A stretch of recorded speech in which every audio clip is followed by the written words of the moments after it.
Hello everyone, good evening. তো তোমরা সবাই কি করছো? আমার সোনামার তো কয়েকদিন পর থেকে ফাইনাল এক্সাম শুরু। তো দেখো আমার সোনামাকে আমি ডাকছি। হ্যাঁ, সোনামা টিভি দেখছে বাইরে ডাইনিংয়ে বসে। এবার সোনামাকে ডাকি, ওর দেখি ও কি বলে। ও পড়াশোনা বাদ দিয়ে টিভি দেখে যাচ্ছে শুধু। সোনামা, বলো মাম্মা। শোনো, এখানে শোনো, বলো। এদিকে আসো। সোনামা, তোমার কবে ফাইনাল এক্সাম বাবু? 24 এ।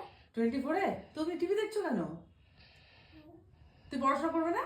তুই কি ফেল করতে চাও? ফেল করবে না তুমি? হ্যাঁ। তুমি ক্লাস 2 ফেল করবে? আচ্ছা, তুমি রিভিশন দেবে না? যাও বুকস নিয়ে এসো।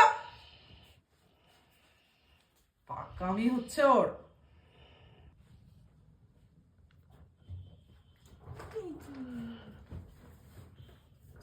ফেল করবি তো তুই। এবার তোকে মারবো। কোথায় মারবো বল? না, এখানে। না, তোকে কোথাও মারবো না। না।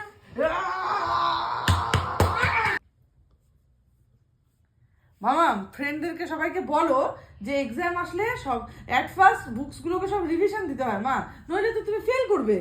রিভিশন না দিলে সব তো তুমি ভুলে গেছো। ফ্রেন্ডদেরকে বলো যে তো ফাইনাল এক্সামের আগে বুকস প্রিপেয়ার করতে হয়, না হলে আমাদের সব কিছু মেমোরি থেকে বাইরে চলে যায়। বলো। বলবে না? মার খেয়েও বলবে না?